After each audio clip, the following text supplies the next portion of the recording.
बोल कृष्ण भगवान की जय। गीता का 16वां अध्याय सुनो।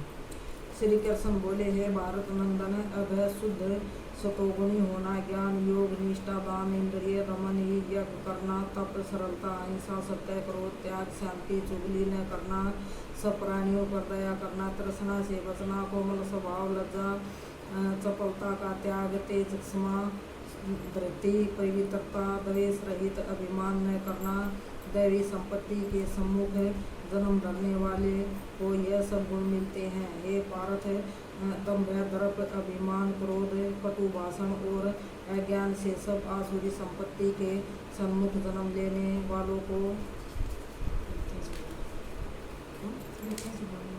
प्राप्त होते हैं। हे पांडव, देवी संपत्ति मोक्ष और आसुरी संपत्ति बंधन का कारण होता है। तुम शोक न करो, क्योंकि तुम उत्तर देवी संपत्ति के भोग को जन्मे हो। हे पार्थ, इस लोक में देव और असुर ये दो प्रकार के प्राणी उत्पन्न हुए हैं। देवी का विस्तार पूर्वक वर्ण कर चुके, अब आसुरी को सुनो।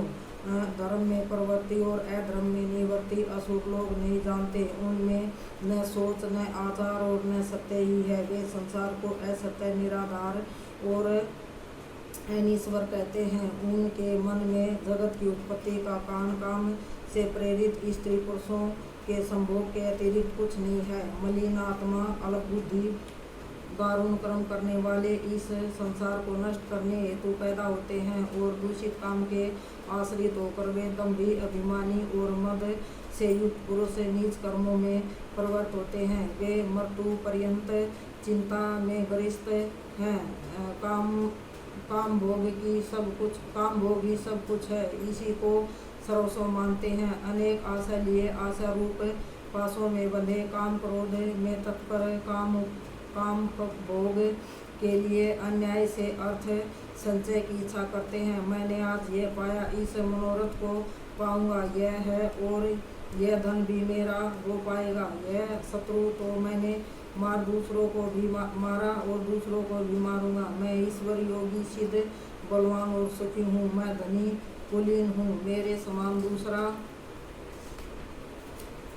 कौन है। मैं यज्ञ करूँगा, दान भी करूँगा। इस प्रकार अज्ञान से मोहित हुए हैं। अनेक कल्पनाओं से मोह रूपी बंधन में फंसे हुए विषय भोग में आसक्त लोग रो नरक में गिरते हैं। अपनी बड़ाई आप करते हैं, धन धान्य के मद में चूर रहते हैं। शास्त्रोक्त विधि छोड़कर केवल नाम के लिए यज्ञ करते हैं।